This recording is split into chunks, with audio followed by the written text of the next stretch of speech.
Alright guys, welcome back to the Wet Mammal channel. Today we're getting stuck into the Noob Spearo Podcast. I was lucky enough to be invited onto the podcast by Shrek, Isaac Daly, so yeah, massive thank you for having me, and we just go through basic tips on how to get into spearfishing. So if you're new to spearfishing, highly recommend watching this video, and definitely check out the full podcast if you're not already aware of Noob Spearo. It's an absolutely amazing podcast for Spearos, just packed with tons of information from the best Spearos in the world, and somehow I managed to find myself on the show. Alright, catch ya. Let me get my notes. So we're going to talk about the Noob Spearo journey. I've got Sam Clothier here from the Wet Mammal. We're going to talk all about just a common journey as a Noob Spearo. You're interested. You've got maybe all the gear and no idea. Where do you start? Or maybe we can even start without, you don't know, you don't even have the gear and you're pre-purchase. One thing we like to commonly tell Noob Spearos to do is to go straight into doing a freediving course. It's a controversial sort of topic. You and I were sort of discussing this today. Let's go there and have a bit of a discussion about whether people should do a course straight off the bat. Yeah. So yeah, we were discussing it in the car, but I don't think that's necessarily the right way to go about it. There's lots of reasons for that. It's a lot of money to jump straight into, and you might not enjoy it. But also there's a lot of basic technique that you can teach yourself without wasting that tutored time that you've paid for, which could be honing in other skills that you've developed by yourself. Yeah. So I definitely recommend to people for snorkeling first and just getting in the water and experiencing the water. Yeah. I've heard of, and I've been on freediving courses where people haven't even been able to swim 50 meters and they've gone on a freediving course. Yeah. And they haven't got as much out of the course because of the teachers spent so much of the time teaching them basic finning really technique, basic like stuff. super basic, Yep. like just swimming and basically like being comfortable wearing a mask underwater, and that's not what you're paying for with a freediving course. So gain some experience before you go in. So like a freediving course is really ideal, I think, for someone that can snorkel. Like they're starting to just dive, even if it's terrible, like a terrible duck dive. They can at least kind of hold their breath. They probably can't do like a decent breathing technique or anything like that, but they're comfortable with the gear and they can swim around in it. Maybe they can swim backwards and forwards in a swimming pool, like on the surface and stuff. I think that's kind of a minimum, because if you go in with less than that, like you're not really getting any value. We were talking about like you want a freediving instructor to help fine tune skills, like get your duck dive so that it's efficient and you're carrying energy through and you're not throwing your arms around, and like we see with people that are brand new and just don't know any better how to get down and just do that basic stuff. What else? Like what are some of the other things that people can work on before they do a freediving course? For spearfishing, I think also leave the gun out of the water for the first few dives. Like, yeah, just get that basic kind of finning technique, like the very basic. You don't need to be a finning pro to like before you do anything. You just need to get a basic technique, so you're not wasting the teacher's time teaching you to do that. You are getting value for your money in the course. But yeah, definitely some time in the water, bit of fish ID and stuff. If you're doing the freediving course with the outlook of spearfishing, you can teach yourself for free online. Like there's so much information out there. There's great paid courses as well. But yeah, just teach yourself a bit. And most freediving courses aren't spearfishing courses either. Yep. Like a big part of freedive spearfishing is the freediving component, and it is good to spend the money and do a freediving course. Like I'm all for that.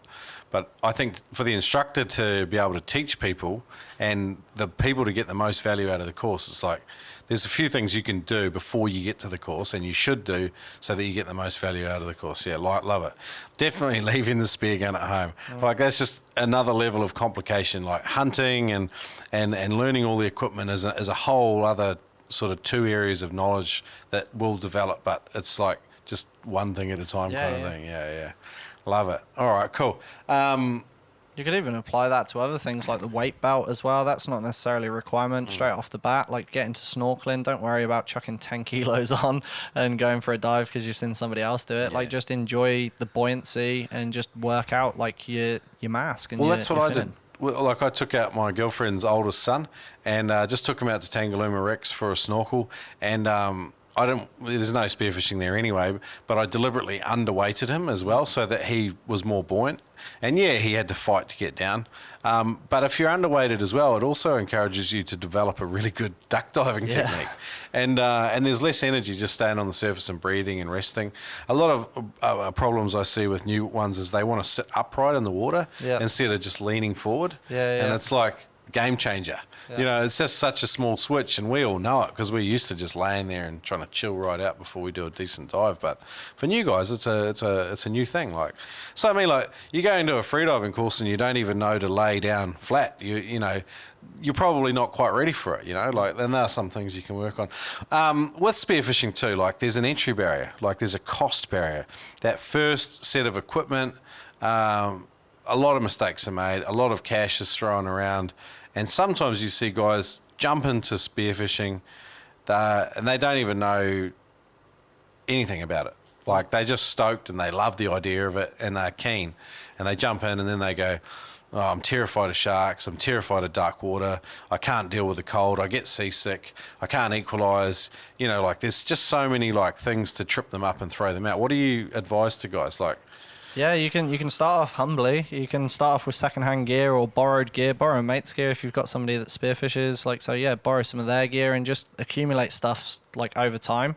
I've seen guys literally in Sydney come into the water and it's their first time diving and they've got an $800 gun. And it's just like you don't need a double that. roller with a reel. Righto, you've started at that end of town. That's a level of complication you don't need. Yeah, and I genuinely think it will hamper growth because they'll spend so much time trying to work out the reel, when to use, when not to use, and then the extra hassle of having the double roller, and it takes importance away from the basic skills that they should be trying to learn of basically how to hunt fish and basic gear. Yeah, start basic. So if someone, like, they love the idea of spearfishing, they think they want to hunt underwater and they like the idea of holding their breath, they think they've got some of the characteristics and the weird mindset that we all seem to have to do it, what gear should they buy straight up? Like, obviously they don't need to buy a spear gun and a float and all the other stuff. Probably just focus in on the freediving equipment first. Is that kind of your thing? Yeah. I'd definitely go for your wetsuit to keep you warm so you're enjoying it, and it also protects you from some of the natural environment, so like jellyfish, rocks, things like that. So I'd definitely go, wetsuit. What kind of wetsuit though? Oh, you don't even have to have a spearfishing wetsuit. Like, you can start off just. I had a neoprene. It was for cliff jumping, but it was just a shorty wetsuit that I just wore initially, and that was fine. It was just a 3mm neoprene zip on the back, kind of deal. And that worked for a number of years. So just, oh really? And that was good enough? Yeah, that was good enough. I'm pretty good with the cold, so that was beneficial in the UK. Not many people dive with a 3mm in the UK, especially shorties. But yeah, so that was good enough. Mask is probably one of the most important things. Get yourself a decent mask. If you get a mask and it's crap, it's cracked, or like if it is a secondhand one, or if it keeps fogging out, like, you need to fix that before you get in the water. Because if you get in the water and you've got a mask that's just continually fogging, you're going to have a terrible time. You're not going to enjoy it, and you're not going to want to continue because of you're plagued with something that's actually a real easy solution. Yeah, righto. Yep.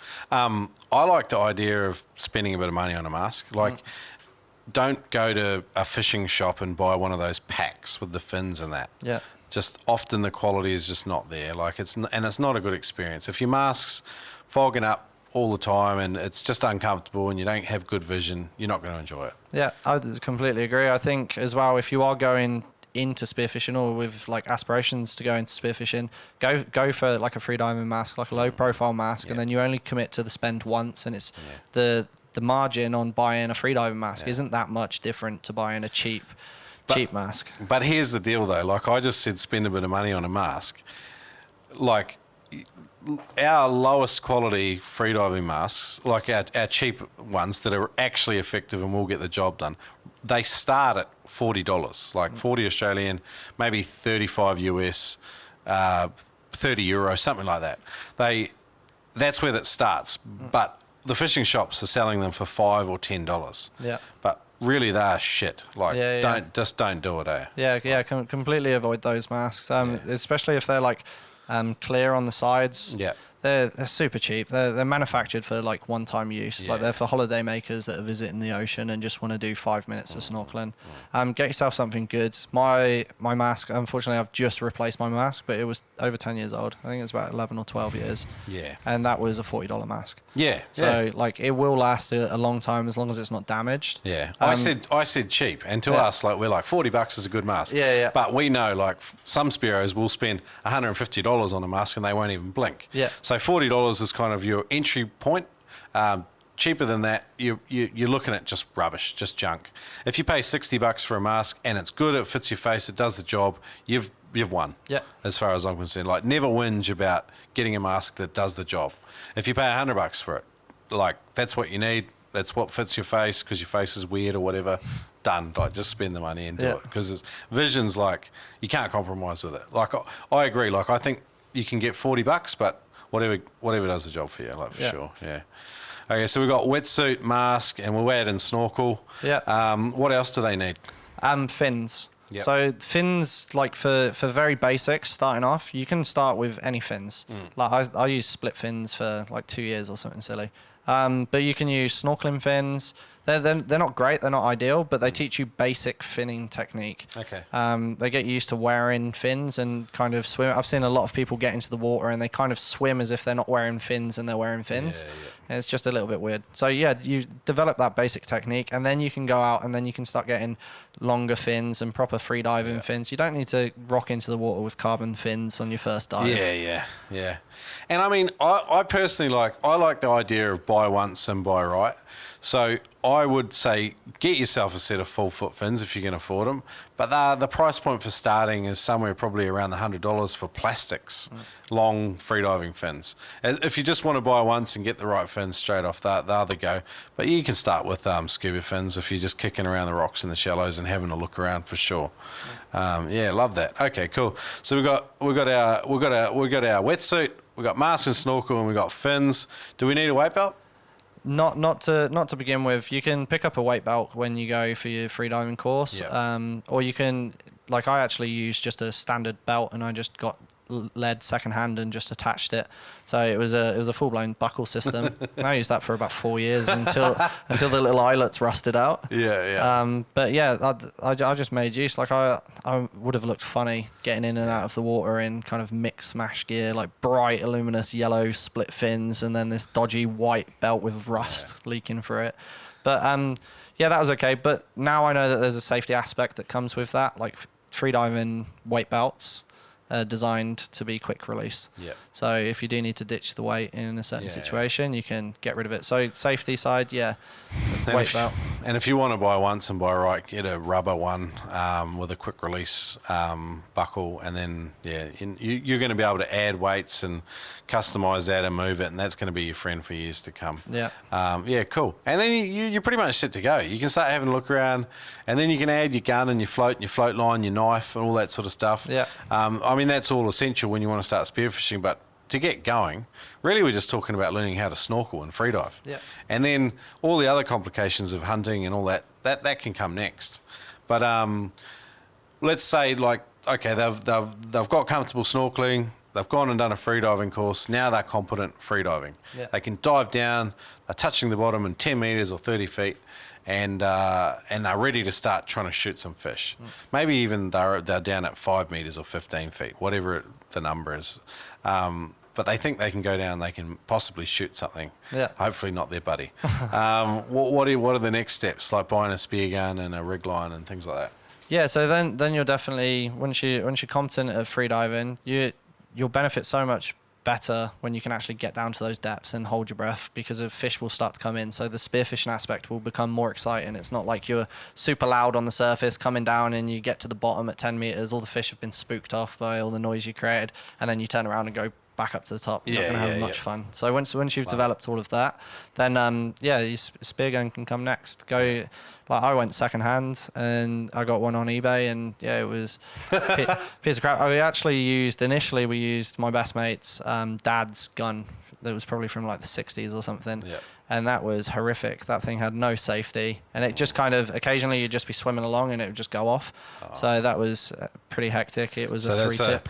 The mechanism's like a friction-based mechanism, so it holds the shaft in there, and after a while there's wear on the metal, so it will, like the older ones particularly, will let go, and the shaft will. It's under power. It's like a slingshot, like, and some people, I don't think they're aware of that when they start off. So it's a good point. But from that, we developed really, really good safety techniques. So we never pointed the gun. We always treated it as if it was live and ready to go because of when it was live. Because it was. Yeah. it could go off. Die. Yeah. So like that built up excellent gun technique and gun safety. Yeah. You don't point it, don't load it out of water. These are just some of the basics. Loading a spear gun is a skill into itself, and that can be quite frustrating, and it can be quite an effort to develop that technique if you don't have the upper body strength as well, and painful where you put the butt of the spear gun in your body and stuff like that. That's a whole nother sort of journey. But you're learning like the bag limits and the no take species and the size limits and probably the 5 or 10 species you're likely to encounter as a new Spearo, because you're not going to get any of the good species. Like, let's be real honest. If you're just jumping in and you've learned how to freedive and you've got a gun and maybe you can get down to 10 metres and stay there for 15 seconds, you're not going to shoot anything decent. You may get extremely lucky and the dumbest fish swims in, but the chances are infinitesimal, aren't they?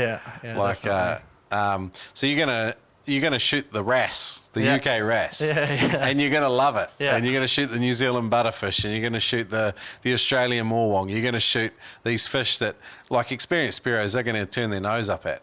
But as a new Spearo, you're just gonna be frothing, stoked mad on shooting like a relatively easy species, and you're gonna eat that thing, and you're gonna love it. Yeah, definitely. For sure. It's amazing the stoke that you do get off it, like, because although for me when I shot my first Ballon wrasse, like.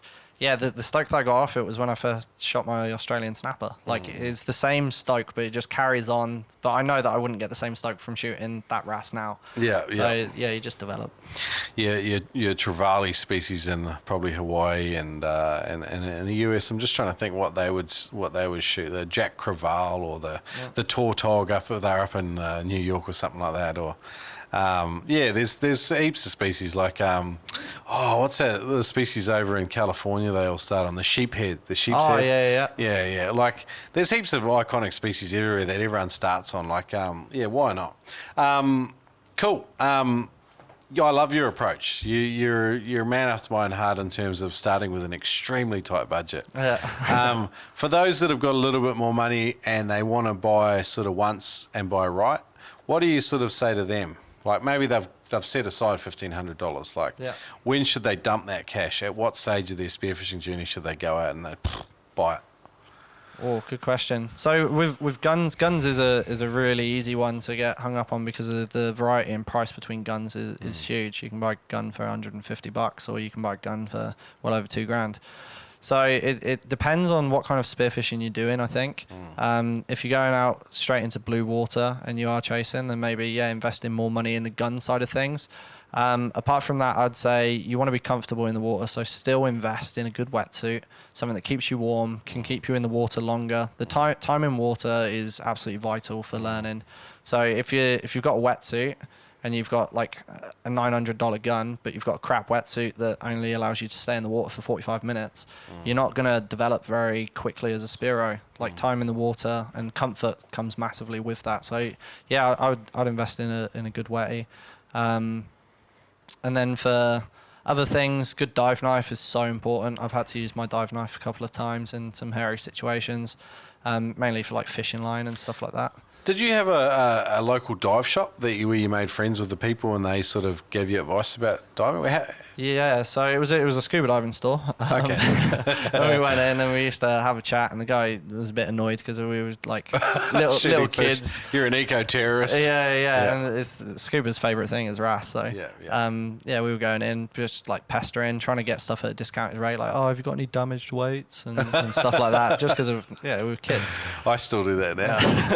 I bought a damaged weight the other day. Some things never change. Nah, love it. But then luckily it would have been a couple of years after we discovered that there was a spearfishing store, and we used to go in there and ask a lot. And the guy in the spearfishing store was great. He tipped us up on a few things, and yeah, taught us a few things that we were doing wrong, like diving without a float for like 4 years. Yeah. And today we saw that the boat traffic through where we were diving was horrendous. Really lucky we had a float and a flag out. Yeah. Definitely recommend that in high boat traffic areas. I want guys that are interested in spearfishing to have some more resources and stuff. I wanted to encourage people, like, there's so many good local spearfishing shops now. Like, find a shop in your area. Don't buy the shit online. Like, you can do that when you're more experienced or whatever. But when you're in your first stages of spearfishing, I really think it's awesome to have not just a scuba store or a fishing store, like go to a spearfishing store, because they're going to sell you gear that, unless it's a scuba spearfishing store, because there are parts of the world like Florida and stuff where they have that crossover. But a local spearfishing store, because they're going to have the species knowledge, they're going to tell you bag limits, spots to go. They might be able to hook you up with buddies, with freediving courses, and you might pay $10 more for your wetsuit than buying it online. Pay the $10, because the local contacts and the network that you develop is worth it in the long run. But apart from that, what else? Like, guys that are new to spearfishing, what resources and places can they go to get better at spearfishing? Wet Mammal YouTube, I'm sure. Yeah, you know, Wet Mammal, you can get on there, and on the videos I've started to include legal sizes. I always include a bit of information about the fish, and potentially even some recipe ideas to try and get people onto cooking and doing more with their fish. But yeah, there's so much out there now, like things like Noob Spearo. Facebook is a great place for groups and communication. Just be careful, like, what you do post into those groups. Like, as we were saying before, like, what's this fish isn't going to go down too well. Yeah. But yeah, there's lots of places. So there's podcasts like yourself, like Noob Spearo. There's books now, great books. There's YouTube. YouTube has tons of channels. Daniel Mann, Chris Coates, loads and loads of great channels that distribute amazing content that can just absolutely fill you up with what you need. Clubs is another great thing. So I had contact with about 3 people that spearfished for about the first 10 years of diving. I only knew 3 people that spearfished. And of that, one of them was the guy that I was teaching to hyperventilate, and the other one was the first guy that I saw in the water. So get a network. Join a club if you can. Yeah. Networking is huge. I didn't understand the benefits of joining a club until I was listening to the Noob Spearo podcast, and they were talking about clubs. And then I was like, you know what, I'll give it a go. So I joined a club, and yeah, it was absolutely amazing to learn all these new techniques, things that I hadn't even considered, and just like fun stuff that people do, like tying Crocs onto your float line so you're not cutting your feet on the rocks and stuff like that. Like, yeah, there's loads of amazing, unique solutions that people have come up with, and you'll only develop those if you kind of get in contact with those people, and clubs and community is great for that. Crocs, I think Crocs should sponsor us, because Jeepers, they're Spearo's best friend for sure. Awesome chatting with you, Sam, about the Noob Spearo journey, like in terms of, you know, how guys can start and get started. Really powerful section, awesome Veterans Vault, man. If people want to listen to fuller episodes of the Noob Spearo podcast, they can download it, iOS any podcast app, and they can subscribe to the Wet Mammal YouTube channel. So awesome chatting with you about this. Let's move on to the next section. If people want to keep listening, download the podcast. And what did you think? How was it? Did we cover the relevant topics that you kind of wanted to understand about? How did we do? That's just a segment of the podcast. The full podcast is available in the description. Go and check it out. And seriously, guys, that 99 tips to get better at spearfishing. Anybody who's just starting into spearfishing, I highly recommend picking up that book. I bought it when it first came out, and I've been spearfishing for like 15 years at that point, and still recommend to people today that they get stuck into that book, because it's just compiled information from all the best Spearos from around the world into one beautiful book, and fun to read. So I hope you enjoyed. Subscribe, share, like, do whatever you guys need to do, and I'll see you on the next one, hopefully. Catch ya.